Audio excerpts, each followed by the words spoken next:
This is a HeadGum podcast. Hello, and welcome to the introduction to Podcast But Outside, episode 223.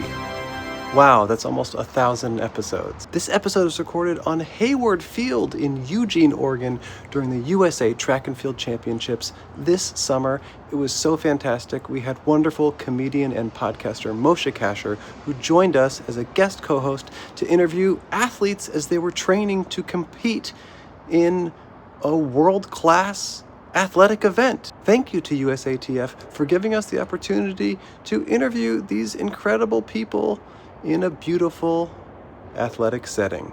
Check out Moshe's podcast, the Endless Honeymoon Podcast, that he hosts with his wonderful and hilarious wife, Natasha Leggero. He's also a great stand-up comedian. He's going to be in Cincinnati December 19th and 20th, and in Phoenix next year in February. Okay, we got to get to the episode. It's really, really, really good. Music this week is by Ken and JJ from Massachusetts. It's a song we've used before. Thank you for making it. Enjoy the episode. Goodbye. Podcast but outside. Podcast but outside. Andrew and Cole are a couple of friends. They interview strangers and the fun never ends. But when it does, they will pay you $1. It's pretty cool. They will pay you $1 and send you on your way to have a beautiful day outside. Hello, and welcome to Podcast But Outside. This is the world's first podcast. My name is Andrew Michon. I'm here with special guest co-host, friend of the show, wonderful comedian and podcaster, Moshe Kasher. Hey, do you mind if I try that whole intro again? Yes. Okay. Hello and welcome from Hayward Field at Track City, USA, Eugene, Oregon, where some of the best and brightest bodies in the field of track and field are putting their bodies on the line, running, jumping, shot putting, and more. We'll be right back with more commentary from Hayward Field.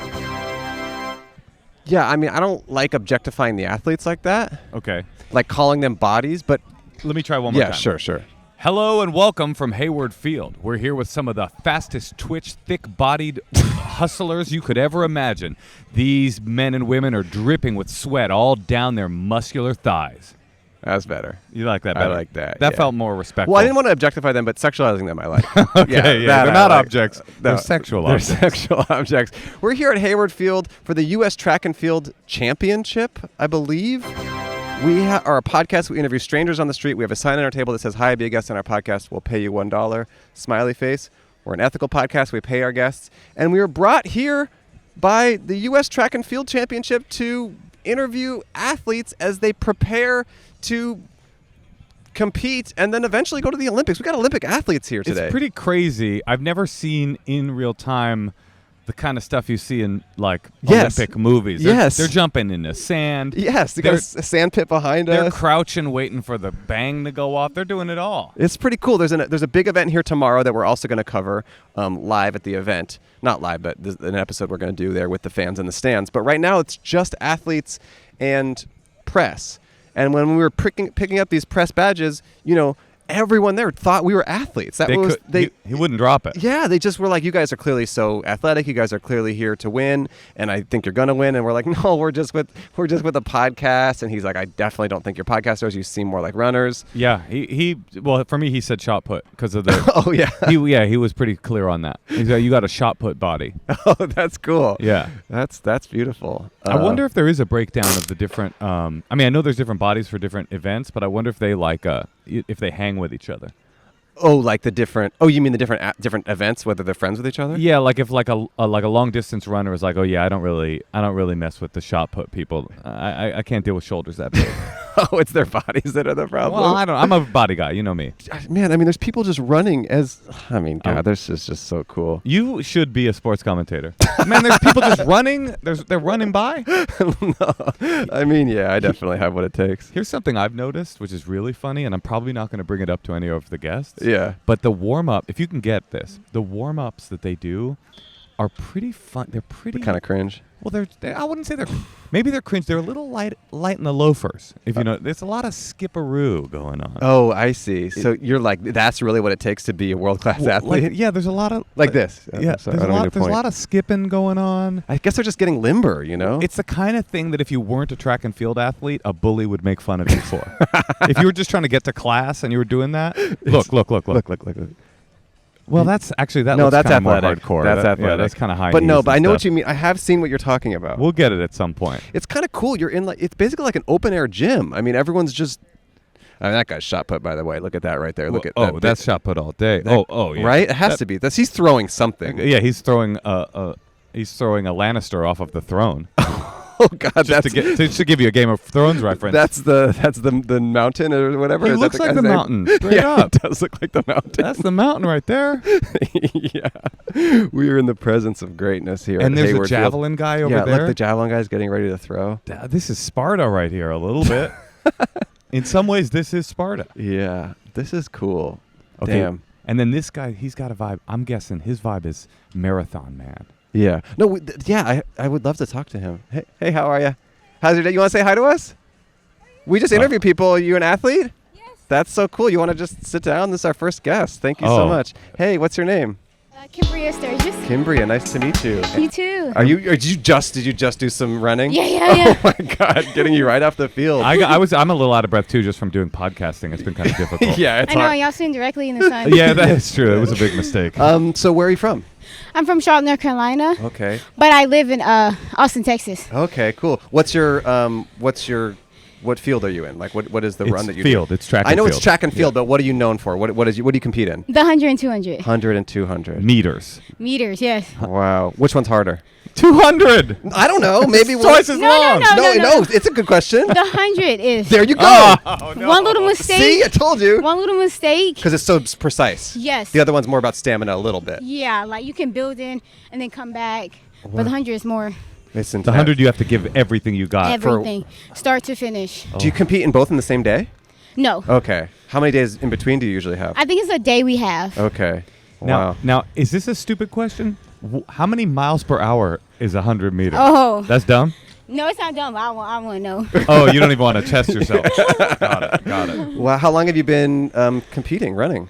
For 4 years now. Oh, that's not even that long, and you're here at the world stage of it. That's really cool. Were you just naturally a runner before that? Yes. And when did you finally... I started in middle school, actually. From bullies and stuff? You're running away from them? No. No. The main running I did was from the police, actually. Yeah, he ran from the police. He would have been really great 20 years ago. No, I've been running since middle school, and I've been pro for 4 years. Oh, wow. Pro. Now, pro means you get paid. Paid for running, yes. Oh, that's a good job. And is the pay from companies, like brands, or from the official? Adidas. You work for Adidas. Sponsored by Adidas, yeah. But then you also are affiliated with the league, I guess, right? The U.S. track and field thing? Okay. So Adidas will come to one of your matches and go, damn, she's fast, and go, sign her up. Yeah, I was actually here for NCAA Nationals. And that's when Adidas approached you? Yeah. Was that a big day? Yeah, I won the 100 and the 200. And did you get like an email that day, or did you see him at like a party? How does it work? Robert Adidas? No, they reached out to my to your reps. my coach, Your coach. at that time. Wow. And then he told me, we met. You had like lunch with them or something? Yeah. How did that feel? Were you nervous? I was, because they was like, look, you can sign now or don't. Right. But everybody was like, take it, you earned it. This is the one we've been waiting for. Wow. So, I was up and down, but I was like, I really want to take it. Wow. Oh, it's like a movie. It's like that scene in a movie, and then the mom says, we're not taking it. We'll give us a few days to look it over. Kind of they gave us a few days to think. Talk it over it. Do you have any idea if you're going to compete in the Olympics, or when do you know if that's in your world? Wait, what do you mean, like, actually? Like, when do you know if you're... I don't know. How do you make the Olympic team? Because you have to, what we're doing trials here for... This is for the Olympics, potentially. We have another trials for the Olympic trials. This is for World Championship. This is for World Championship. Let me explain something. We don't know anything about. We don't know anything about this. We don't know anything. We do a show. We interview strangers on the street. They brought us to do this here. We're not sports people. So if you're like, I've never had an interview like this, it's because we're not sports people. I've run down the street once. Yeah. He ran down the street, but that's cool. Well, that's so cool. So you're competing tomorrow? Yes. How do you feel? You feel? Yeah, I feel good. Yeah. What do you have to do to feel good? Do you have to sleep really well? Do you have to eat well? Eat. For me, it's really sleep very well. Yeah. Yeah. Do you have hype music that you listen to? Yes. What is it? It's all sorts of stuff. You don't I have have a whole list. You don't have a go-to? No. You don't have a pump yourself up go-to? It's just I have a list. Do you listen while you're running? Yeah. Wow, that helps, huh? It Does does. everyone do that, or is it just? Yeah, when we're warming up. But if you're competing, are you listening? Oh no. Oh, you can't do that. You're not allowed to. We're idiots. We're Remember. idiots. Yeah, you got to focus on Yeah, that. you gotta hear the gun. You gotta hear. Oh the yeah, I gun. have to gotta go hear the the gun. Yeah, you gun. might hear like a big bass drop and kind of Yeah, think it's and your then- time to go, and it's Depending not. on the song, you might hear the gun. Yeah, and that's it's true. the wrong gun. That's It true. could be Some the wrong music. gun. Yeah. Wow. Okay, so you got tomorrow. So are all the other competitors that you compete against? Do you know them all personally? Like you see them all around the country and Yeah, stuff? some of them I ran against since college, and some of them I'm friends with. Who's like the worst one? No, I'm just kidding. I'm just kidding. I would never. Do you hang out? Do you guys like socialize and stuff after too? Yeah. And it's like a whole. What about? He was asking this earlier. Are you friends with people who compete in other events, or do you kind of stick with your 100 and 200 crew? No, I compete with anybody. You would hang out with a shot putter, really? Well, I don't. Oh, see? I don't know shot putters, You don't know no shot but I putters? would like I would hang out with any type of athlete. Okay. You know? Yeah. Not. Yeah. Yeah. No offense to y'all, but not like. Not regular us. Not people. nerds. regular You would- Not people. nerds. No, not straight up nerds, just nerds. regular people. You can't But really. any athlete. You can only hang out with athletes. No. I would hang. You No, hang it's out with okay. anyone. Don't worry about how it comes off. I like this. Yeah, This I is want the cool. honesty. I want the honesty. It's cool. Like everybody you hang out with pretty much is an athlete. Yeah, pretty much an athlete because they get it. They You know, get it. Sometimes if I don't feel like talking that day or I had a bad meet, you know, they'd be like, okay, well, just, let me know when you want to talk and I'll give you your space, you know. Huh. Wow. That's how I am with actors, honestly. I won't talk to anybody but other actors. They're just the realest people. Yeah. Okay, I would You have gotta to go. cut this No, short. no, Yeah, you have my to coaches. go. You can hear coaches say- calling you. You got to run. Huh? You got to Can you run. say you Yeah, I gotta gotta run. Okay, You gotta all run. right. I gotta Thank you go so run. much. Hey, It was great to talk to kill you. it. Kill it. May you win every meet. May Thank all you, your thank dreams you. come We pay true. everyone $1, but you don't have any pockets, so if you want to get this $1 later. Yeah, we have $1 for it. You can Yeah, take there a you $1 go. and a sticker. Give it to your coach. Or Take the Thank you money so and much. run. Yeah, thank you. Take care. See ya. Wow, what a wonderful. That was so cool. I mean, it's so neat that first of all, she's the best. Yeah. She won. She won both. She didn't Yeah. just won one. She won both of them. Right. We just talked to the best probably athlete in her field right now. I guess it's hard to really know. Yeah, we have no idea. That's what's so good. If anyone's like comes up to us with an ego because they're the best, Yeah, we're never- not never going heard to of feed you. it. We're not going to feed into that at all. Straight up, don't know who you are. I know who the Flash is from DC Comics. He was very fast. Yeah, I guess. I don't know if he was competing though. No. He kind of had a leg up. He you know? probably would have won. Yeah. I definitely think that's true. You Well, know, one interview down. I'm feeling really good about that. she was cool. Yeah, nice. And also didn't want to talk to us. And that was kind of cool. Yeah, she definitely. But no, she did. She was down at first. I think here's what it was. I think she was pretty tired at first and just wanted a place to sit down, and then that came with an interview. And at a certain point, the interview started to outstrip the exhaustion. She was caught her like, breath and she's like, "What am Why I am doing I here? here?" Why am I talking to these nerds? Yeah. Oh, here's our boy right here. this is our friend. Yeah, we said hi to him earlier. Apparently, he's a legend. So we're about to talk to a legend. He's right now pretending that he doesn't realize Know we're us. here and that he already agreed to do it. Yeah. He's saying to this guy, I agreed to do this thing. and Yeah, I don't know. Exactly sure. They're chumps, Yeah, those guys are chums. Chumps. We're chumps. So what do you think? Okay. If I challenge one of these people to a race, how badly would I lose? Would it be like double? Like, could they lap me? They could probably lap me. 1,000% they could lap you. The real question is, would they even agree to it? Right. If I just said, okay, from you and me from here to, I don't even know, the Nike sign or whatever. I mean, I definitely dare you to try. Really? You think I should try to run against someone? No one was going to. Maybe they would, though. They'll do it for fun. Yeah, for fun, to humiliate you. I think it'd be interesting to see, because I don't consider myself fast, but I'm curious how much slower I am. I think you are unbelievably slow.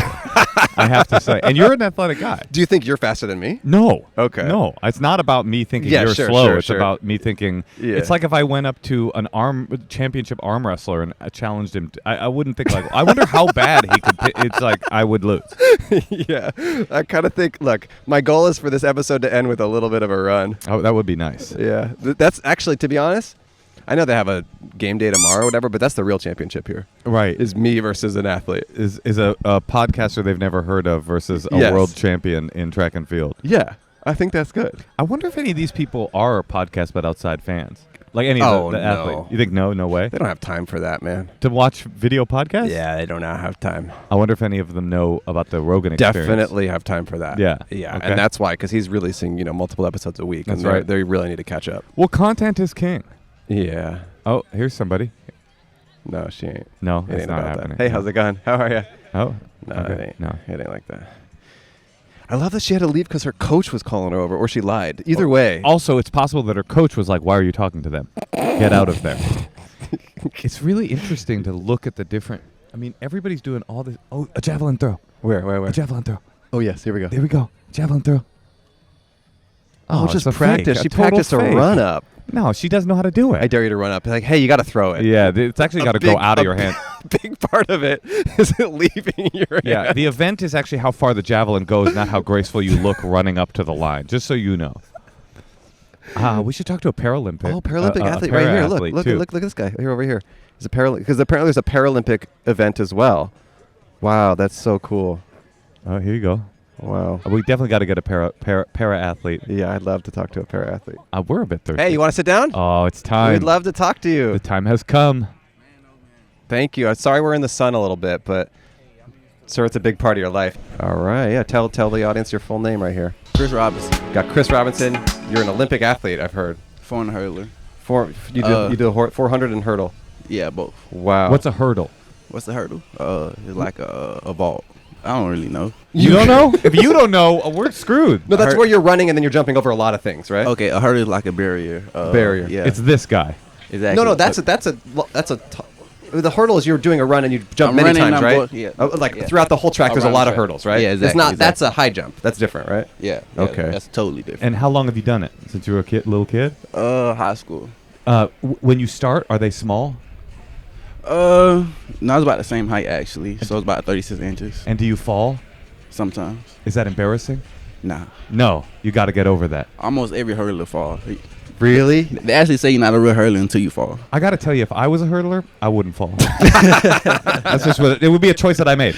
It would be a choice that I made. So with the hurdle, obviously, it's all about timing. Right. Does everyone have a different strategy, or is there just like a standard way you do it?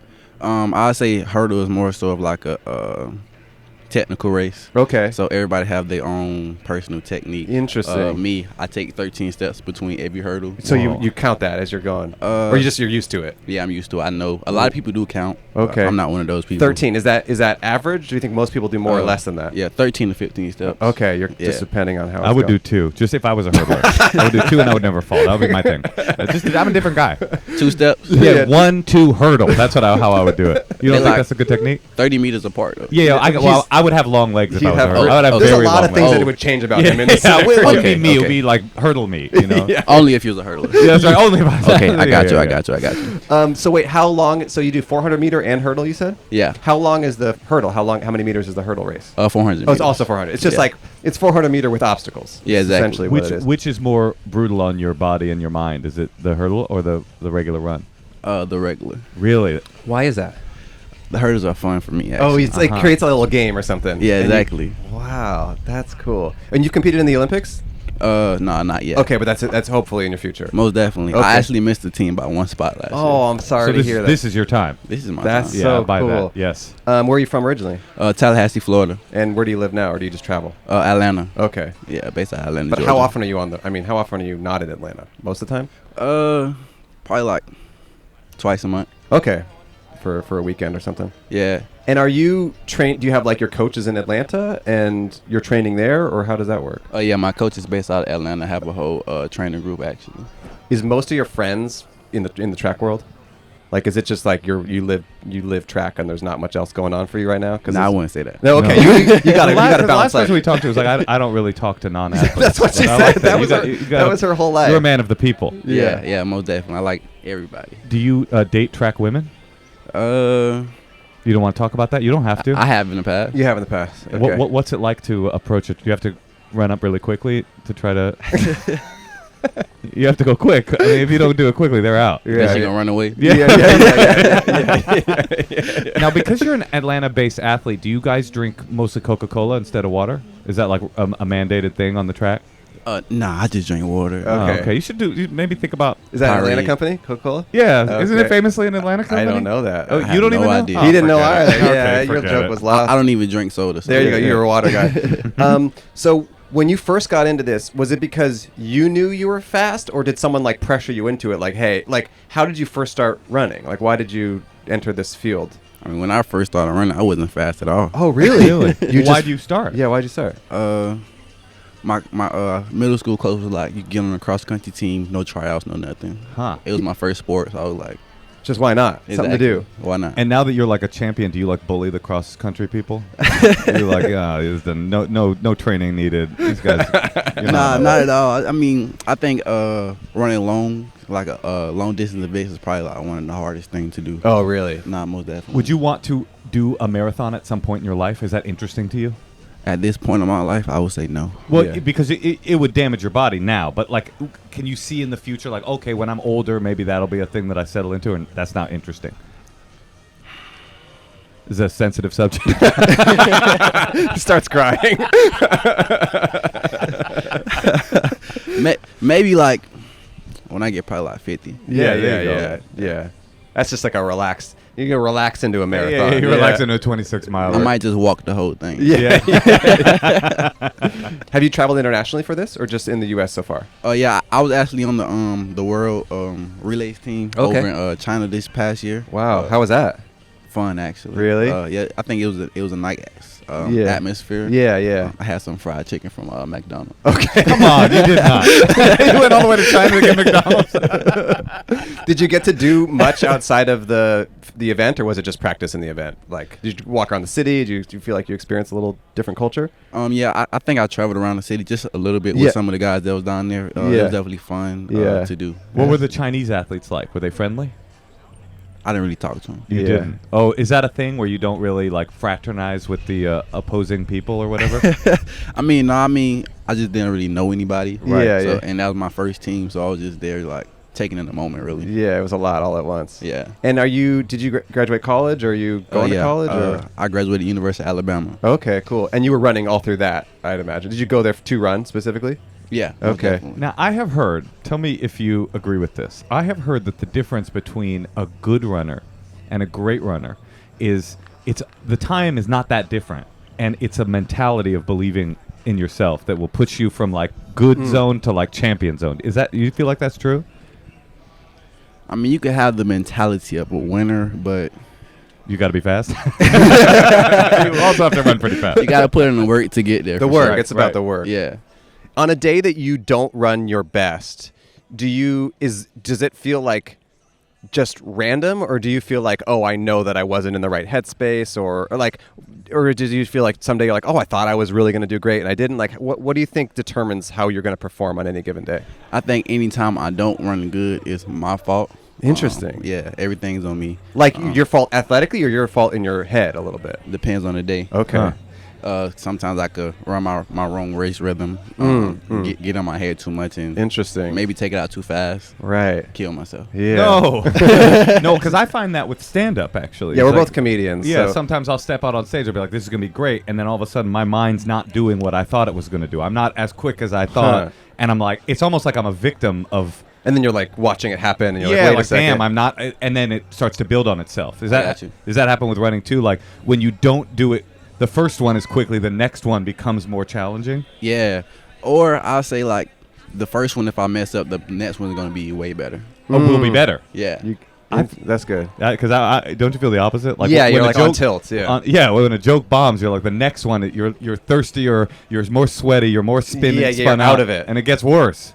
I think like when I'm in a race and I get off my rhythm, then the rest of the race is going to be bad. Uh-huh. Right, but the next race you might make up for it. Yeah, Gotcha. exactly.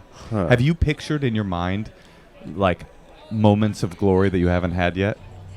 Yeah, every time. Really? Oh, that's every cool. race. That's cool. That's cool. I'm like, what am I gonna do when I win? I like McDonald's. I'm gonna go to the Wuhan McDonald's. That's great. So you've pictured yourself with a gold medal from the Olympics.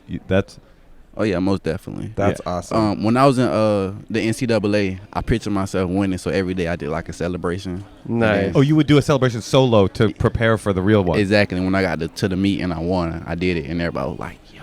They were like, "That's such a good celebration. How did he come up with that?" Is that Like, 10,000 hours? So like I faked the hamstring injury. Yeah. Is that true? Yeah, and then I did a little dance Oh, afterwards. hilarious. Like you hurt yourself. That's what you did? Yeah. That's funny. So right at the end of the race, you're like, oh, I'm like, no. Everybody's like, "Ooh," and I said, everybody like, "Oh my God." I like that. That's cool that your practice run was making everybody in the stands extremely concerned for your well-being. And then you're like, joke's on you, Got compassion. I Not will. really. Yeah. That's cool, man. So do you know what the speech that you'll give at your moment? Is that the moment of ultimate triumph in track and field? It's got to be. Is the Olympics. Or is there more important stuff inside the world that the Olympics is kind of hacky? I'll say either winning the Olympics or just getting that world record. Yeah, the world record, yeah. Have you gotten close to a world record? I wouldn't say close, but I think I'm on the way to it. I You like think you that. will? On this way, I like that. I think I know what you're going to do when you win that world record, too. Just kidding. World record, baby. When you're in the middle of a race, does time go faster or slower, you think? I think you're in the zone. Yeah. It's going slow motion. Slow Like, motion. you're just like, okay, we're Wow. we're running. And are you thinking anything? Are you thinking about life at all? Life, yeah, like, what am I going to eat later? No, I'm kidding. Do you think you get hungrier than a regular man? Must be, right? Maybe sometimes. Yeah. Yeah, because, like, I got a fast like metabolism. Yeah, and you're burning calories on a level that you probably burn more calories in one day than I will in a decade. Yeah, a little bit. So Maybe. you're running the 400 meter and the hurdle tomorrow? Just 400 Just the meter 400 hurdles. meter, 400 meter hurdle. Just doing a hurdle tomorrow. Okay. Saturday. And then Saturday you're doing the 400 meter. No, I'm doing Saturday and Sunday 400 hurdles. Oh, so we're not going to see you run. Yeah, we're leaving tomorrow, This is sad. unfortunately. Oh, So man. we'll watch it live or something. We're But like, oh no, that guy hurt himself. We know. Oh, he's good.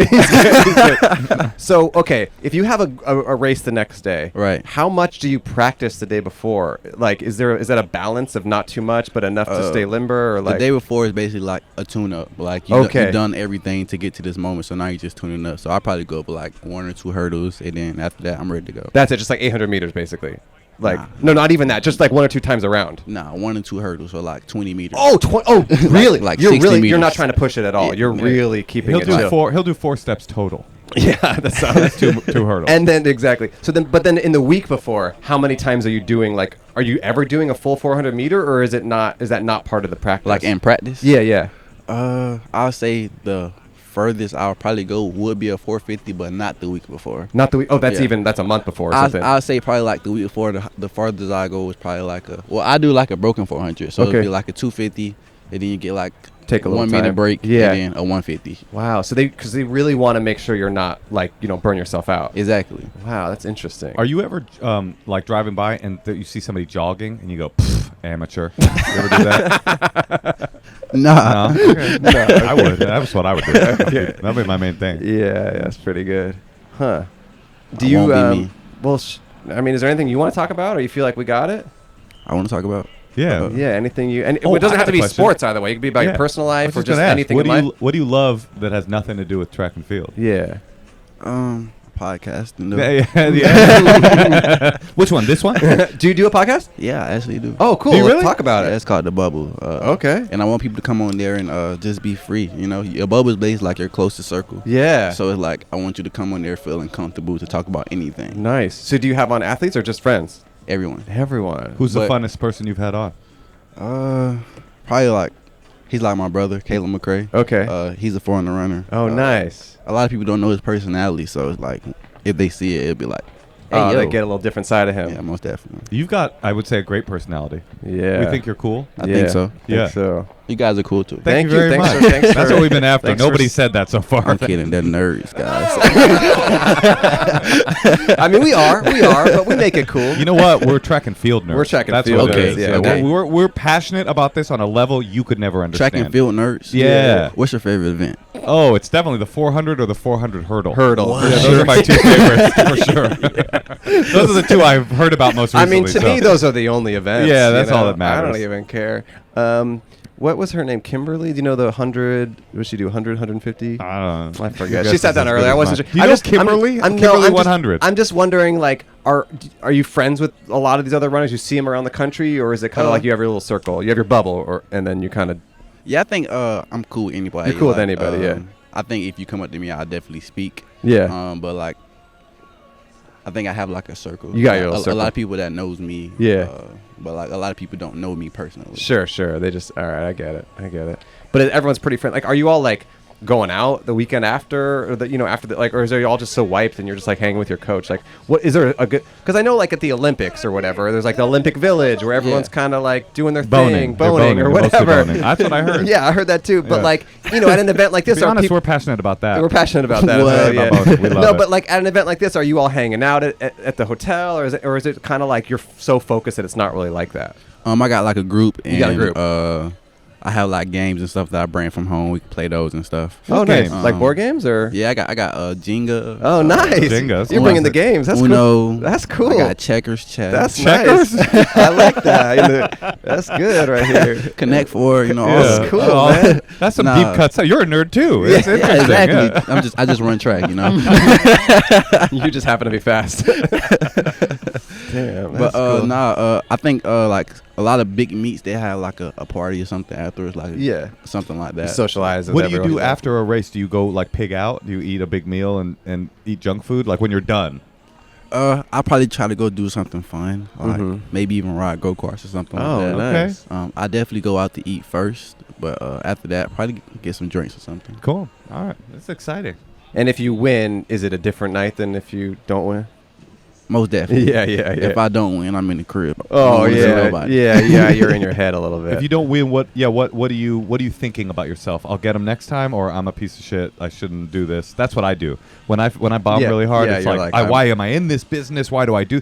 You don't get that. Nah, I'd be like, just wait till they see me next time. yeah. You're gonna make up for it. I'm gonna take some of this track and field energy. And you got to bring that. Most definitely. I think I apply my energy everywhere I go. Yeah. So I'm just giving you guys this mentality of greatness. Nice. Lacing us with game, as it were. Exactly. That's true. Didn't expect this. That is true. Did not expect to get laced with game. Yeah, but I'm grateful for it. Wait, so who are your sponsors? Me right now. Okay. This is my brand. Okay. Catch Up to You. Oh, you made that? Yeah. I like it. It's cool. Is there a sponsor that you like manifest that you want? Or are you not allowed to talk about that before it actually happens? No, I could talk about it.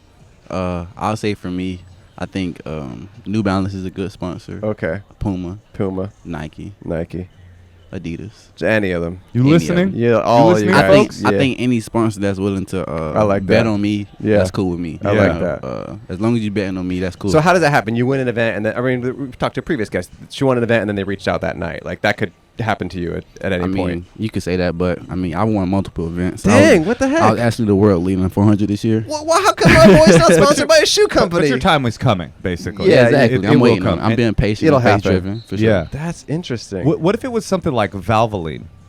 Motor oil or Dell Computers. Dell, or Del Taco. McDonald's? Chinese McDonald's. Chinese McDonald's. You come through to your friends, you're like, I got a sponsor, like, it's McDonald's, Chinese McDonald's. I'll take it as long as they're not trying to make me shoes or anything. Yeah. You don't want no McDonald's shoes. Gotta wear one of those pie boxes. Well, we stopped winning events right after the sponsorship, but that's probably because of the lack of sneakers. Dang. Man. Well, we're going to be watching live this weekend. Very excited. And we hope you win. And we want to say thanks for sitting down and talking to us. Of course, I appreciate you guys for coming. People can check out your podcast, The Bubble, right? You can just follow me on Instagram at Chris.Robinson. Chris.Robinson. And you're out there running. And it feels like we're talking to you at a really good time in your life where you got a lot of great things coming your way, man. Yeah, most definitely. We gave everyone $1 and a sticker, so there's yours. Take it. Do whatever you want with it. Thanks for sitting down. One of the homeless guys. Please do. Appreciate that. Yeah. Man, thanks for spending some time with us today. We really appreciate it. It was great to meet you, Chris. Kill it tomorrow. Saturday and Sunday. Saturday and Sunday. Yeah, you're going. And Sunday evening, I'm getting a vision from within my third eye. Yeah. Sunday evening, an email comes in from New Balance, Puma, Nike, Adidas, all competing to be your sponsor. I feel it. It is coming. May it come true. That's what's up. Let's make it happen. Yeah. Thanks for sitting down, man. Have a great day. Appreciate it. Yeah. Thank you so much. Yeah. Take care. Yeah. Rest up. Have a good run this weekend. Appreciate it. Oh, what a great guy. Yeah, that was fun. I like him a lot. Fun? He almost got hit. He almost got clocked by some runners. That'll be a really interesting epilogue to that interview. And he's like, well, see you guys. He walks out on the field. He's just like demolished by a... They just run by.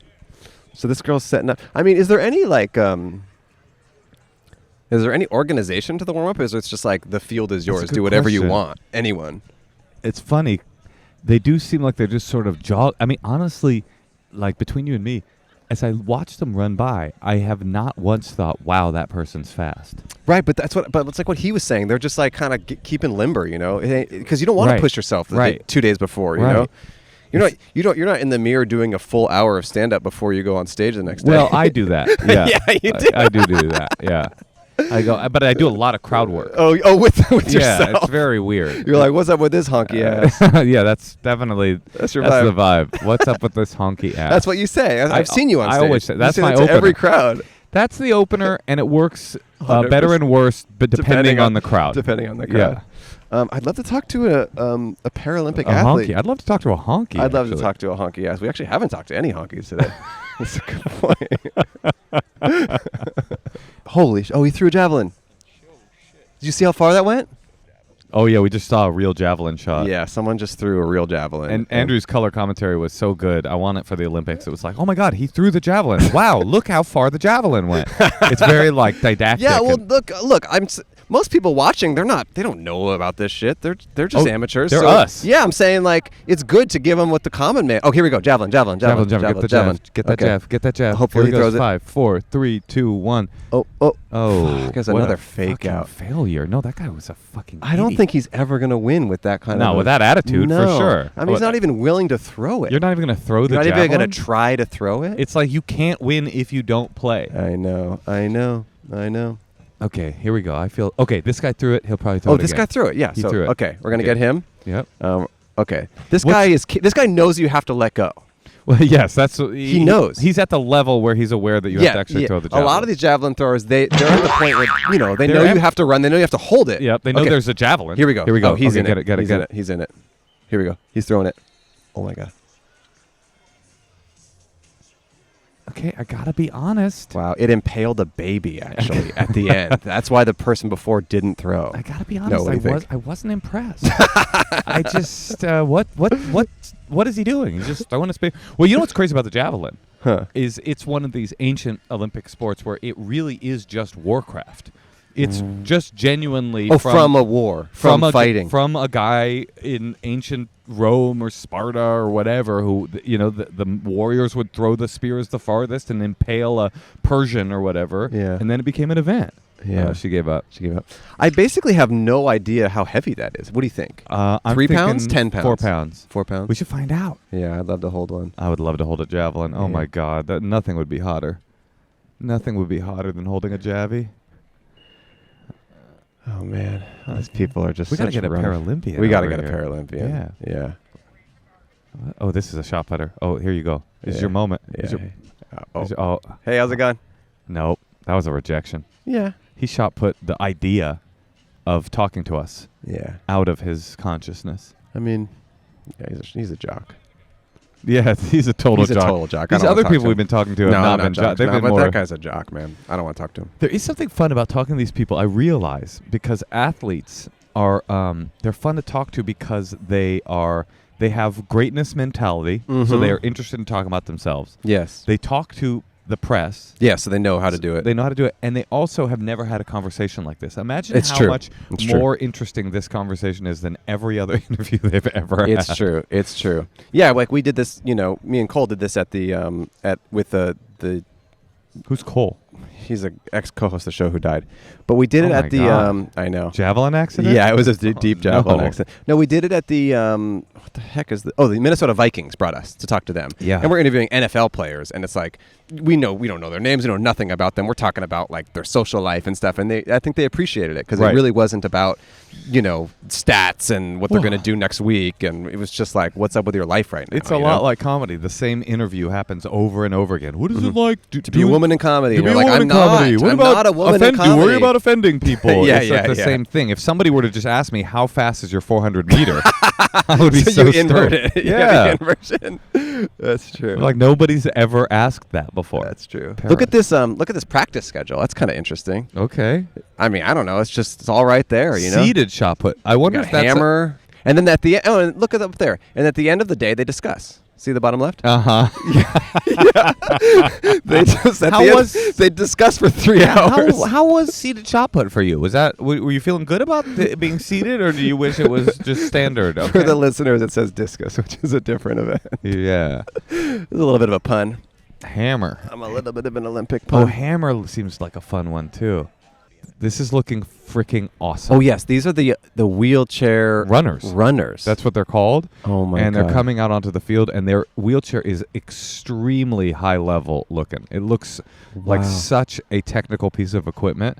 I've never seen a wheelchair like that before. And they're all amputees. It looks like they all. That's really interesting. Yeah. You know, I went to basketball wheelchair when I was a kid. Oh, because my mother's Murder deaf. Ball, right? Wasn't there a documentary? Well, the called documentary Murder Ball, yeah. But my mom used to take me to the live events because my mom. She's like, hey, let's check out other disabilities. Well, my mom's deaf, and she was really she was on the board of awesome. directors for the Center for Independent Living in Berkeley. That's so we were awesome. in that disabled world, and That's I remember cool. going to wheelchair basketball games, and that's awesome. But I've never seen this. This is something I've totally never new. seen a wheelchair that looks like that. Yeah, it was really intense. It looked like a race car kind of. Yeah. I would love That's cool to see them. How you were compete. going to wheelchair basketball games as a kid? That's awesome. Yeah, I remember that. I have like a visceral memory of being in and they have it. I remember it's like in their lap. The ball will be in their lap, and they're like furiously going from one end of the. That's cool. And then when they would get just to take you all the way through wheelchair basketball, Yeah, when they would yeah. get to the hoop, they would take the ball and they would attempt to put it into the hoop. Yeah. To score points, and then Right. And what's the point of the points? It's basketball. Right. You win by getting the most by getting the points. most points. Oh, here yes. they go. Oh. Okay. Oh my Here god. comes another. Okay, so they're also going chill. This is Okay, cool. here we go. Nice. Paralympics are really interesting in this sort of physical manifestation of the idea that like a lack of ability doesn't prevent you from even physical greatness. Like even a physical impairment doesn't prevent you from these physical feats, these manifestations of physical greatness. I'm always fascinated with athletes generally about this idea of greatness, people who are like the greatest at what they do. And like I think that the Paralympics are this really interesting and kind of, I guess inspiring example of like even a limitation that the universe gives you isn't a limitation at all. Right. You can still, yeah. What's interesting to me about it is it's like, that's obviously, yeah, I agree with all that. But also like. What if you didn't? That'd be kind of fun. No, like the different, like the different levels of limitation. Like someone with one leg are they going at someone with no leg? Like what are the boundaries of like at what point? Because it's like when you think about it, even athleticism in general is like just a lot of. To some degree, it's practice and it's work, but to some degree, it's luck. Gift. It's genetic luck. Yes, and yes. Genetic luck in the opposite direction, where you had an accident and you don't have legs anymore. It's so interesting, like balancing all those things out, but still competing. I don't know. There's a lot to there. Probably interesting balancing generally. Yeah, that's true. I was actually in a movie. Yes. Speaking of track and field and disability, I was actually in a movie called Flash Before the Bang. Right. That should come out very soon. That you shot last year. That we shot last year. That was all about the Oregon School for the Deaf's track and field team and how they. When was it? When was this? It's a real thing, right? Yeah, it's a biopic of the thing in the 70s. Okay. And how they won the state champion, able-bodied regular championships, and the movie's called Flash Before the Bang because they had to flash because this person was at a disadvantage. The deaf team was at a disadvantage because they couldn't hear the gun go off, and the coach is big. This is sort of a spoiler, honestly. The coach's big, like inspirational, sea change, paradigm shifting moment was you have to look for the flash before the bang because there's a split second. Oh, like the speed of light is faster than the speed of sound. Yeah, there's a split second poof of fire that you will see, and that is your go time. That's when it's time to go. And they won the state championships that year, and many times it's a whole team of deaf runners. Yeah, from the Oregon School for the Deaf. Oregon School for the Deaf in Salem, Oregon, and they have a very storied track and field team. And it started here. It started with this coach and with this with this kid that became the champ. That's amazing. And I play, of course, the kid that became the champ. you play a deaf runner. Interesting. Yeah. Oh, yeah. What was were you an interpreter? I was the principal of the school. Oh, cool. And my parents were and are deaf in the movie. And so do you sign and speak in the movie? I sign and speak in the movie, and I play sort of the cultural liaison between the deaf team and the deaf students who have been sort of neglected and overlooked by the mainstream track and field. You know, the story of this thing is that the kid he was fast, right? But he was ignored, and he wasn't put on the varsity team because they just thought a deaf kid couldn't do it. When he was in high school, you mean? That's right. And then when he went to college, he found his No. people. He switched over from this a mainstream school to the school for the deaf, even though they didn't have... Oh, this is all high school. This is all high school. Okay, got it. They didn't have a storied track and field team, but he wanted to be with his people. Wow. And from being with his people, they became the champions. And Wow. so anyway, I play the kind of cultural liaison between the deaf kids and the hearing society, and I sort of play an advocate, I guess, in a way. Yeah, that sounds awesome. Yeah, I'm really excited about it, and can't wait to see it. I'm excited for that to come out. That's really cool, and that sounds like a fun experience. Dang. And then... do they still have a team that's like competing? That's a good question. I don't know the answer. Oh, okay. Look, you're getting someone is interested? Yeah, they looked. They looked at us. They did. They looked. They stared. I just got looked at by a couple athletes. Couple of fast folks. Pretty cool. I wonder if they like that nomenclature. Yeah. Fast folks. We were in line picking up our little badges, and Moshe was looking at everyone, and he was like, you definitely get a feeling here where you go, oh, that person looks fast. They look fast. They look less fast. Just like everyone in line was like tall and skinny and like clearly a runner. There was one woman we were looking at who wasn't wearing the little shorts. Yes. And she looked like it was an alpha move to not wear the shorts. Yeah. It was like, she was in like normal clothes. Oh, you're like the fastest one. Yes. Because you don't feel the need to put the little shorts on. You're like, I don't need that. They're like, they know who I am. That's clown shit. Here you go. Here's your guy, right? Oh. People were walking somewhat close to us. Hey, how's it going? Oh, want to talk? You want to talk to us now? Oh, All right. All right, no worries. We'll be here for a little bit. We'll be here if you want to say hi. Appreciate it. I wonder what he is. He doesn't look like I think it's a quarterback. That's a quarterback. Yeah, that's in football. Yeah, that's the quarterback of the track and field thing. They have one quarterback. Well, all he does is handle the huddles. Yeah. He does the huddles, but there's no ball to throw, so he's kind of bored a lot of the time. The truth is. You want to talk to us for 5 minutes? We just interview strangers about anything. Okay.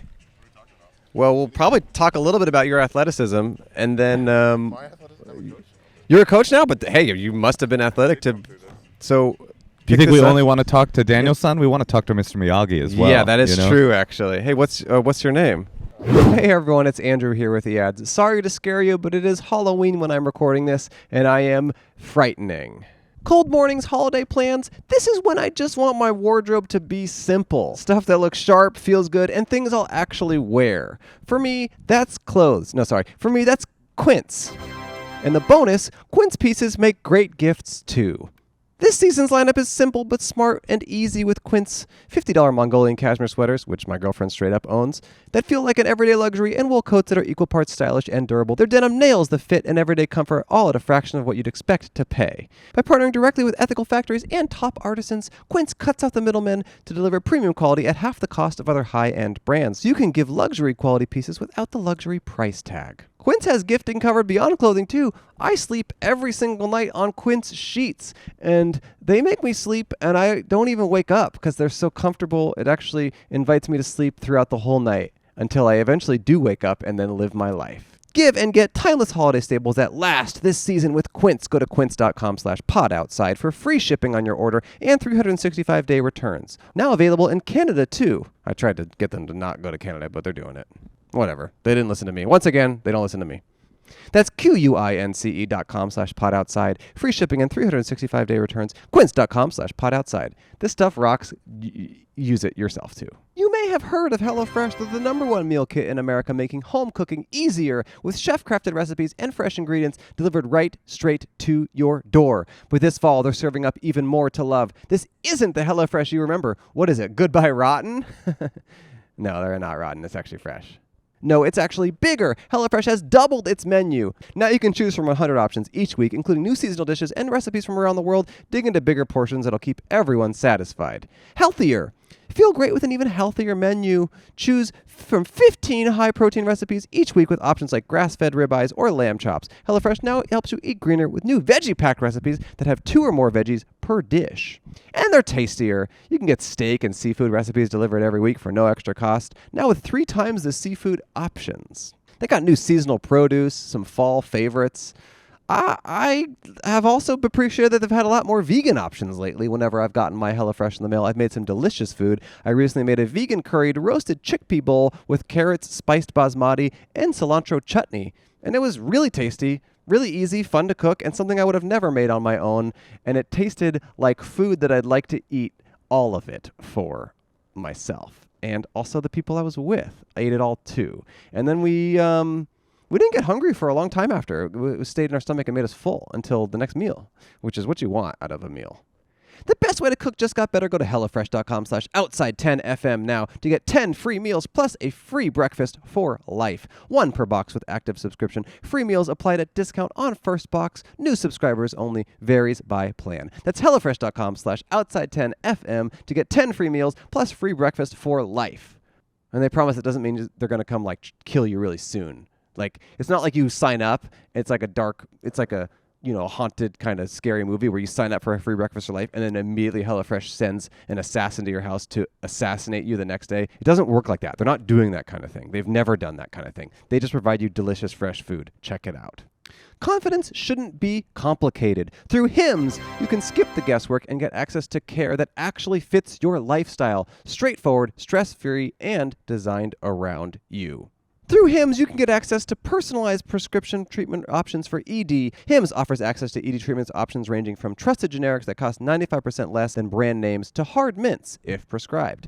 You shouldn't have to go out of your way to feel like yourself. Hims brings expert care straight to you with 100% online access to personalized treatment plans that put your goals first. This isn't one-size-fits-all care that forgets you in the waiting room. It's your health and goals put first with real medical providers making sure you get what you need to get results. Think of Hims as your digital front door that gets you back to your old self with simple 100% online access to trusted treatments for ED and more all in one place. To get simple online access to personalized, affordable care for ED, hair loss, weight loss, and more, visit hims.com/outside. That's hims.com/outside for your free online visit. hims.com/outside. Actual price will depend on product and subscription plan. Featured products include compounded drug products which the FDA does not approve or verify for safety, effectiveness, or quality. Prescription required. See website for details, restrictions, and important safety information. Get back to Hims, and now it's actually time for you guys to get back to the episode. Enjoy. What's your name? Ryan Whiting. Ryan Whiting. What are you a coach in? Throws. Throws. All the things. Well, all different kinds of throws. You're just a shot put coach. How much does a javelin weigh? How much is 800 grams for the men and 600 for the women? And what about a shot put? 4K, so 8.8 pounds for the women and 16 pounds, like heaviest bowling ball That's for the men. heavy. Wow. So they're throwing it to the end of the pit down here. Now, Hey. okay, look That's at, what I did professionally. Okay. I retired in 18. you don't Wow. have the vibe of somebody that did that. That's- Yeah. Usually you're like Like, buff. Usually they're buff. Yeah, usually they Yeah, look yeah. like me, kind of a thing. That's- Well, I lost 50 pounds. Is that true? Yeah. No, you're extremely I- buff. I'm I'm fully kidding. I have a question. Okay, look at my body. Yep. How far could I throw a shot put? Just an untrained man. What is it? man. A foot? No, I'd think 10 feet's pretty solid. You picked up a bowling ball, right? Like at the Yeah. lane? Yeah. I often will try to shot put them. Oh, yeah. I'm not allowed in a lot of bowling alleys. Yeah, we had one of my training partners in college were bowling, and the bulkheads that are up above the bowling alleys. Uh-huh. He got his fingers caught in it and shot it up through the bulkhead and came back down into the lane. Oh no. Yeah, Well, so we get those going like 40 miles an hour. Oh yeah, Yeah, dude. just I would do that, imagine yeah. you and your people when you walk into a bowling alley, they're like, "Get them out, get them out. They don't belong Don't here." break these things. Yeah. Wait, so 10 feet you're saying for him? Probably and, 10 feet, And yeah. some of your top people you coach, how far are they throwing it? Jordan, my guy's done 73. 73 feet? Yeah. Wow. And then the top guy's this 1-7. weekend. Yeah. Wow. Yeah. Wow. But if I were to run against one of these racers 100 meters, I wouldn't be 7 times slower. No. So this No is way. just like a Yeah, pure, like you really have to specifically one be at go. this Yeah. one thing. Yep. Now, when Very you, specific. as a coach, when you scout someone, an untrained, are you looking for a buff little kid? Right. Do you You're see like looking a for body that you're like, that's right?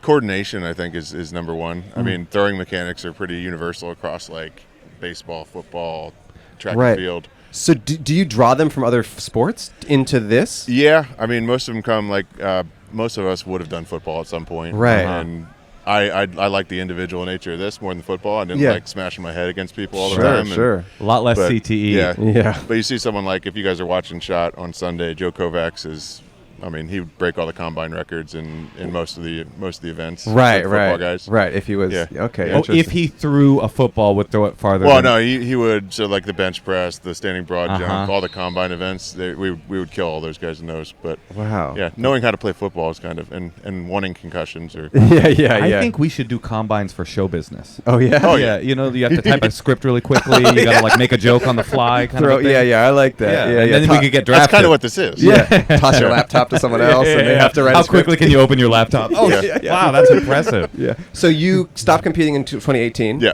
And what were some of your highlights of your career before that? I won 2 world championships. Wow. in shot, Amazing. And then made an Olympic team here in 2012. Oh, cool. Yeah, I got silver outdoor one time. Where'd you go to the Olympics? London. Wow. Yeah. So we are not sports people. That's why we're like. Yeah. That's why. Are you getting that vibe? Just want you to know, like, don't feel offended that we don't So know athletic. anything about your history. We just do this on the street to interview people, and they brought us here to do this. Yeah, it's fun. So, when you was there a point in your career where you knew you wanted to transition to being a coach, or was it like, has that happened to a lot of players, or I got an engineering degree, so I was kind of you were hedging your bets? Really, not really looking to coach. But I found a couple of the right people. Like I think I ran into an athlete, Chase Ely. She's number 1 in the world in the shot. And Wow. I transitioned her from one technique to the other, and that got me interested. It's just like similar to like physics. That's kind of how I think about it. It's kind of engineering, Yeah, body it's, engineering. Yeah, it's a little, No, now, when you say one technique to another, you mean she was throwing it wrong or a different sport? Well, there's 2 different techniques in shot. So there's a glide, which is like linear. You see them like step back and then kind of throw over top, and then you see the rotational guys going now. Oh, spinning. So she started spinning with me. And are those different events? Nope, same event. Same You event. can beat both, but you see like the guys that are successful and women that are successful in the glide are, one is woman's 6'4". Steven Adams, he's a basketball player for OKC. His sister from New Zealand, she's like I think 3 or 4-time world champion in shot. She's 6'4", 300 pounds. Wow. And then the guys I competed against that were gliders, the linear technique, were 6'9" and 6'8". So they're like basketball players. Oh, so your body type depends on what technique you use. Yeah. Now, what would you call this technique?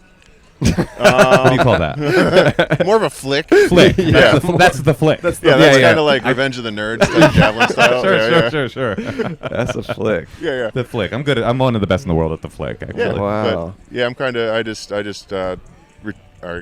resigned from my college coaching job. Okay. Yeah, moved into the woods, and I'm going to get into a little bit more personal coaching now. Oh, for flicking. Yeah, for flicking. Yeah. Exactly what he was doing there. Well, you're gonna do personal coaching? Yeah, so I had been doing a little bit, but I didn't like the NIL era. Is kind of weird with just schools like this, which have a stadium that's, I don't know, $100 million compared to a stadium that's just like your typical high school track. So you just weren't. It wasn't right. It wasn't it's the hard right to fit. compete. Yeah, it's hard to compete. Yep. So now athletes are just going to come to your place in the woods and just practice? I'll go to them some. We do virtual sessions right now. I just moved up there, so I do virtual sessions with my guy in Phoenix. Oh, and cool. I'm going to kind of open myself up to more like mentorship, because I think sort of talking about the end of the world and the collapse of the capitalist system. Exactly. And, you guys getting off notice grid. that? You're going to be doing. You're going to be growing vegetables. that? You're like, we're hey, not here to talk shop put right now. No, I got a spring on my property. We're building Yeah. out Oh, there a we go. homestead. You're We like, call that supply chain resilience. Yeah, exactly. Yes, exactly. yes. Yeah. You're reading the tea leaves. Phoenix is more of like a monument to man's arrogance. Yeah,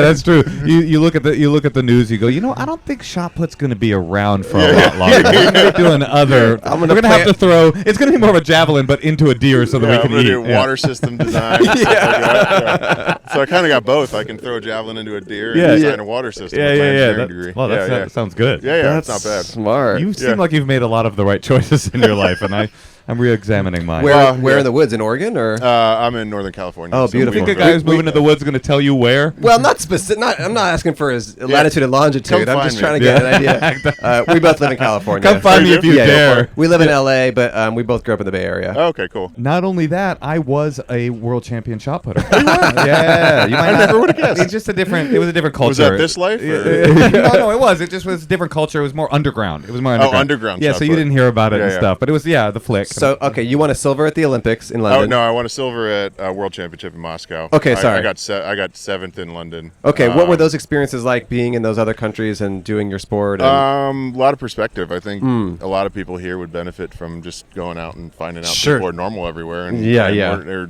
We're very divisionist right now in our country. Sure, and sure, I think sure. like I got friends all around the world, and they're all like, "What the hell's going on there?" Right. And I feel the same way because. do you think being an athlete and traveling in that way kind of opened you up to that? And do you feel like you learned a lot about humanity just from that experience? Yeah, I mean, I think like hospitality around the world. I mean, I was a professional athlete, so people were pretty welcoming Sure, in general. a little nice to you.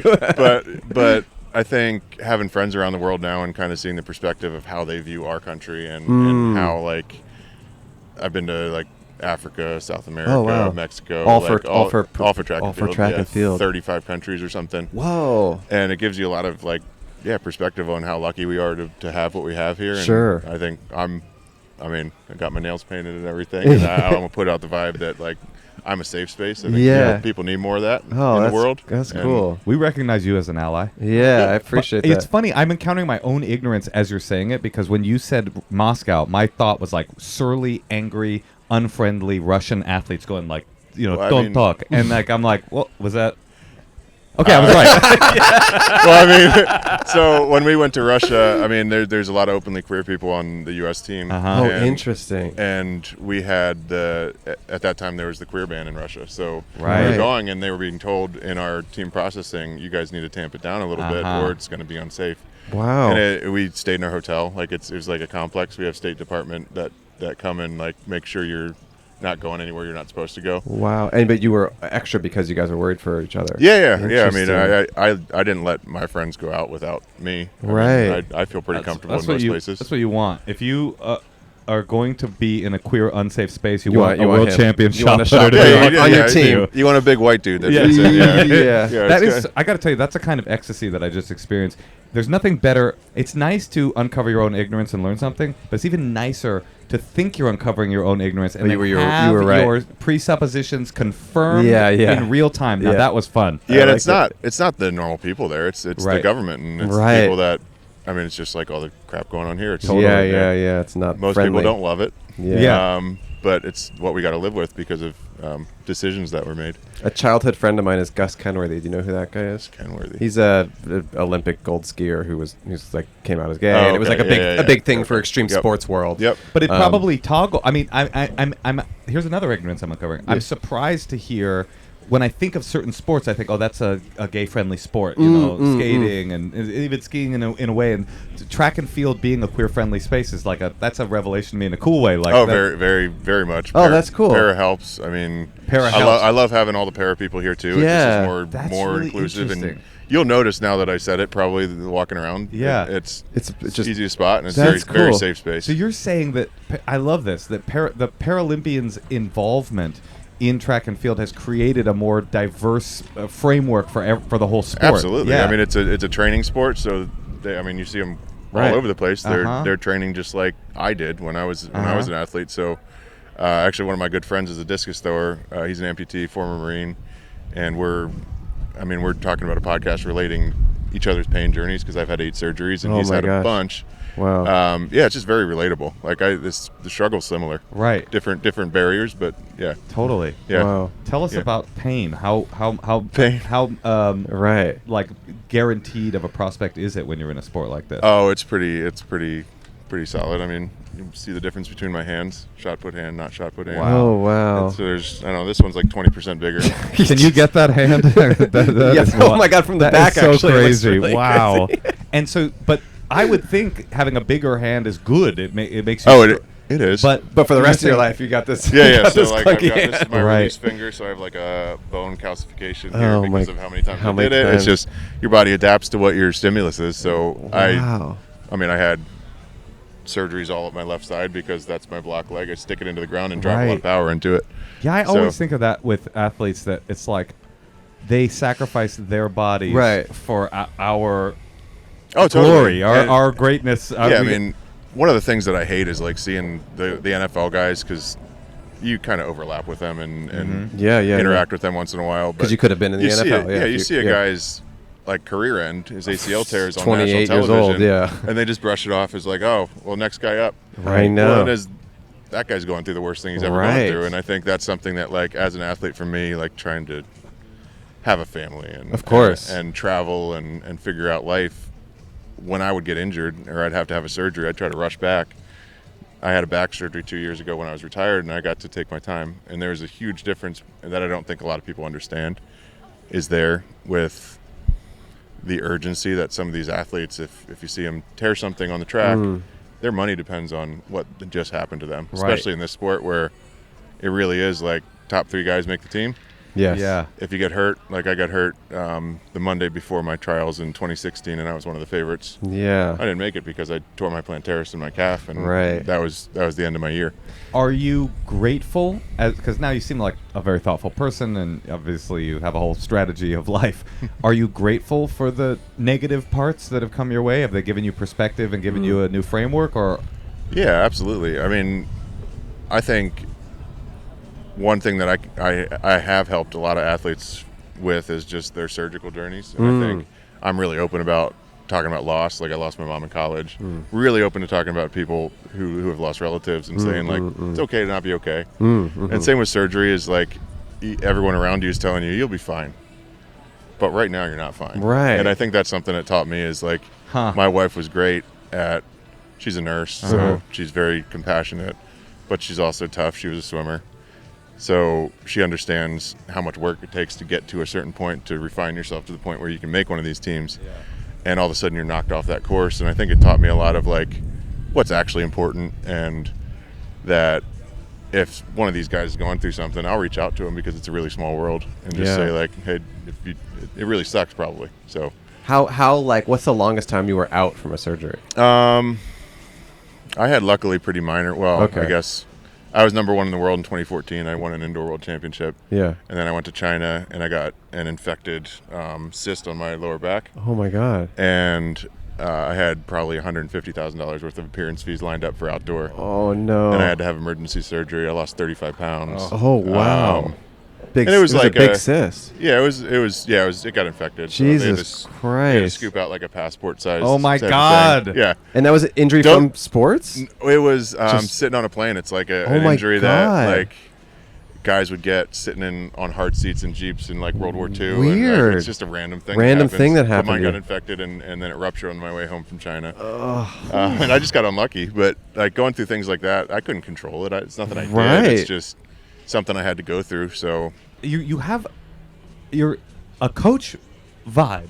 You are a coach. You're like a life coach. You kind of have to be. Is that regular? Like to be, because you seem just so emotionally connected in a really beautiful way. Like, is that a requisite for being a great coach? No, I mean there's system coaches which are like you typically see a football coach that they have enough people that are talented, but in this sport it's you see the one person that's talented and you need to kind of work out what's in their way to get them to a point where they can be mentally ready for a day like this. A podcast, you mean? Yeah. You get ready for a I podcast. find listening to Eminem's One Shot. Was that play? That's the ultimate, Mom Spaghetti. Oh yeah, that helps you. That's to me, that's the gets stuff you of ready. champions. Yeah. That will get anybody into a championship position. Yeah, the one like thing that I don't think people realize watching the sport on TV is like some of these guys that are on contracts and get 4th place instead of 3rd place. Your contract gets reduced by 30-40%. Right. I mean, that's what's so difficult about it's in a lot of things, show business as well. Absolutely, But you have the inspirational story of the person who won and is like, never give up on your dreams, blah blah blah. And it's like, well, what about the 30 people below you? Oh, yeah. Like, who didn't give up on their dreams, but had had them taken away. Exactly. They got also the same dreams. They also did not give up on their dreams. It's just for whatever reason they're not in your position, and it's so hard. I'm sure that's emotionally so hard to deal with for so many of these athletes of like.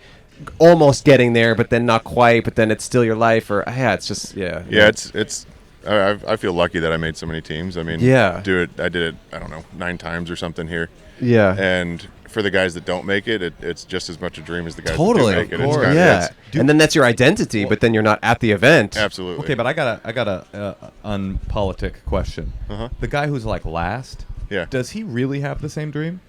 Yeah, so you get the top. You'll see the top 4 in our event. Probably are mid-30s. So they went through being that last place guy. Oh, so eventually you get there. It's an experience. I It's see. an You experience thing. blink down. Yeah. You kind of, this is an experience for the young guys that are getting Interesting. So your sport, it really, like, because some sports, it's like you're 22, that's all the top players are that, but your sport's a little different. Yeah, it takes time to Interesting. get where you want to. I was lucky. I developed really well in college, and I made my first team my first year out. But sometimes that doesn't happen. Not very often, yeah. And do athletes have imposter syndrome?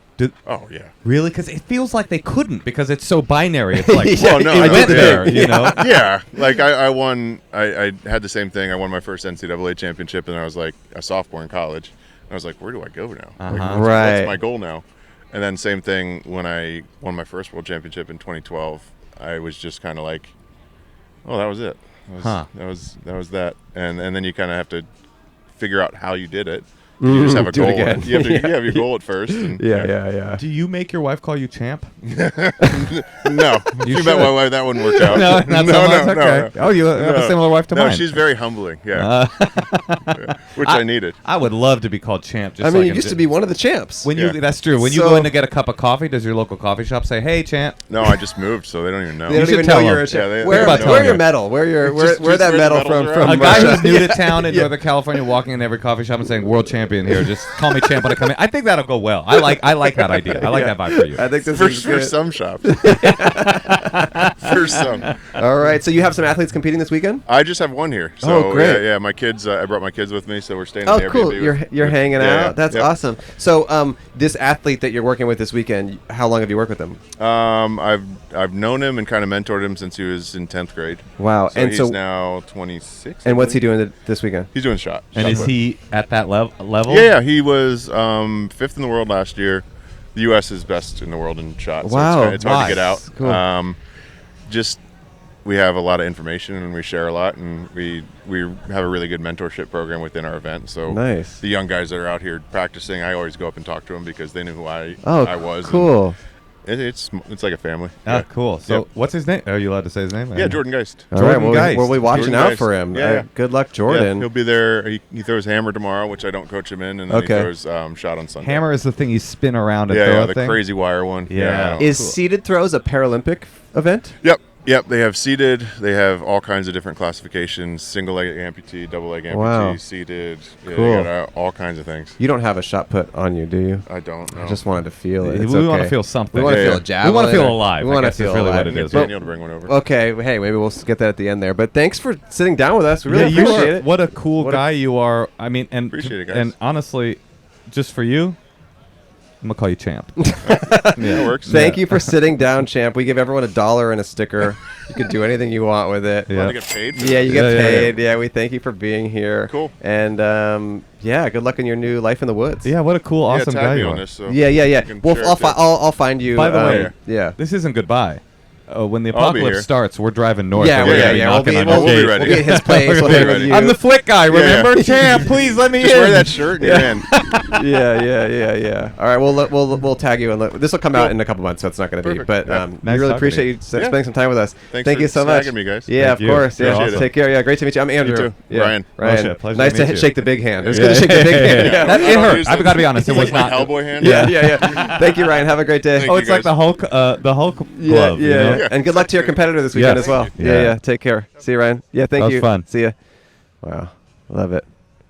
That was it's interesting because it was a totally different perspective. Totally. Like when you have an athlete, their whole thing is like, get there. That was the vibe I was feeling from both of them. Yes. And from his perspective, he's like, guide you to where you're actually going, which is you're going to get older. You're going to fall out of competition. You're going to lose. You're going to win. You're going to, it's just such a different perspective. It's like a balance and wisdom and be prepared for the highs and the lows. Well, that was my feeling talking to him is like, oh, this is what you want from a coach. Yeah. You want a guy with not just technique, but also empathy and wisdom and actually coach you towards where you're going. Yeah. I need a comedy coach. Well, what's interesting too is it's football, like we were talking about, it's they're done by the time they're 30 sometimes, but they got $20 million. So it's kind of like, you figure out the emotional stuff later. You're good. But, these kids, I'm sure they're making a living from this, but it's not like that kind of money. Totally. So it's like you have to understand that this is a certain period of your life, and it might not be your whole life. And you do something like what he's doing to transition into a different kind of role in the field. And all jobs that are involved with physicalness, physicality, they have a cutoff date. Yes. Ballerinas, baseball players, athletes, models. It's all you're looking at. Your nightmare is going to come true. Right. It will. Your dream might come true too, but your nightmare will come true. Yeah. Where there will come the time where they say to you, no more. Yeah. And I've always been really fascinated by that with athletes in general. Thinking about the end. Totally. Yeah. I mean, I kind of had that same journey myself as an international playboy. Yeah. And I'm not. It's just not part of my life anymore. Right. I'm settled down. I got a girlfriend. You started getting rejected by every the women. single. Yes. Yeah, I remember that. It was very weird. It was a big shift. It was a huge shift, and people were very. It wasn't just that they weren't saying yes anymore. They were it was adamantly disgusted. Get away by from you. me. Yes. So it changed a lot, and it's been an interest. And I wish and thank you for mentoring me through that. As well. To be honest with you, that was watching you walk through that. Was one of the most inspirational things I've ever seen. Beautiful. It was really beautiful. And today was an inspirational day. And hey, how's it going? And thank you to everyone for watching or listening to this episode. It was really great. Yeah, I want to keep going. I know. I hear you. One Paralympian? I know. It'd be great to end on a freaking Paralympian. I know, because it is such an interesting perspective, but he must be. I wonder what he does. Maybe just make the ladies swoon. Yeah, that's what he's He's a world champ in making ladies swoon. Yeah, we got a hunk over here. We got a certified hunk. Yeah, are you getting that hunk? Yeah. It's a little actually creepy that the camera's like over towards him only because he's a hunk. Because he's such a hunk. We don't actually even know if he's an athlete. No, he might just be. I mean, look at him. He's measuring something. You gotta look at him again. Yeah, he's just such a hunk. Yeah, get that hunk on camera. Yeah, what is this guy up to? It is funny to be like, we want to come talk to us because it's like they all could be like, well, I'm doing something. I know. I'm practicing for a big thing. Yeah, I have the most important day of my life this weekend. I actually am doing something. So thank you to the USATF for having us here this week. Check out track and field. I mean, I'm genuinely interested in seeing. I want to watch all the people we talk to compete. Me too. I really want to. I really want them to win. And that's weird. I feel extremely excited about the possibility of them losing. Oh, you're going the other direction. Well, just so that they can learn some of the lessons that Coach was talking about. The champ Ryan was talking about. Thank you for having us. Thank you to Moshe Kasher for being on the show. I'll plug this in the intro, but Endless Honeymoon Podcast. You can check it out wherever you get podcasts. And wait a minute. Oh, is this the guy we've been waiting for? This is looking strongly like a person's. No, he's just running. He just was running. That's a classic track and field bait and switch. He just was running. He ran over and then he ran away. We're going to be doing another episode with the fans, I believe, which will come out at some point in the future. But thank you all for watching and listening, and thank you to USATF. Thanks, Moshe. Thank you for having me. Thanks, everyone. What a fun day. What a fun day. You can get a look at this person. Oh, you mind if I take you out? Yeah. Would that be possible? Yeah, take us out. Yeah. Okay, let's see if we can do this. Yeah. And that was an exciting day of practice here at the Hayward Field for the USATF Track and Field Championships in Eugene, Oregon. From all of us folks here at Podcast But Outside, we bid you adieu and run fast, everybody. Run fast. Bye-bye. You can fade up to this guy.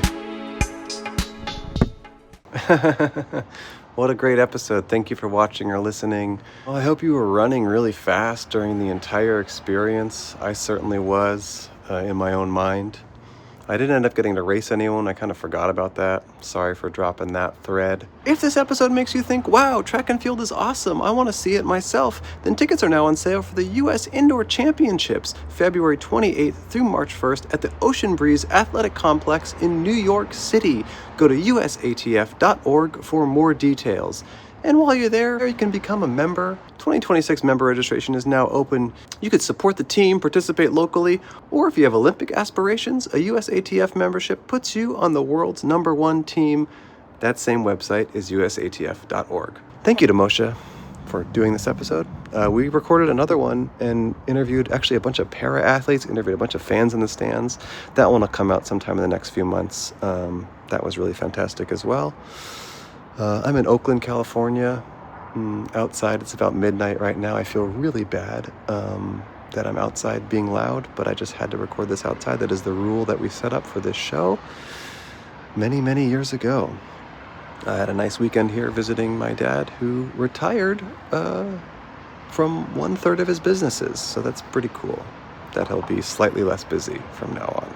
I guess that's about it. Thanks for watching or listening. We'll be back in a month. First Wednesday of every month, we are releasing this show. Appreciate your support. You guys rock for checking out what we do here. And thanks again to USATF for bringing us on the field. Okay, bye-bye. It's pretty cool, they will pay you $1 and send you on your way to have a beautiful day outside.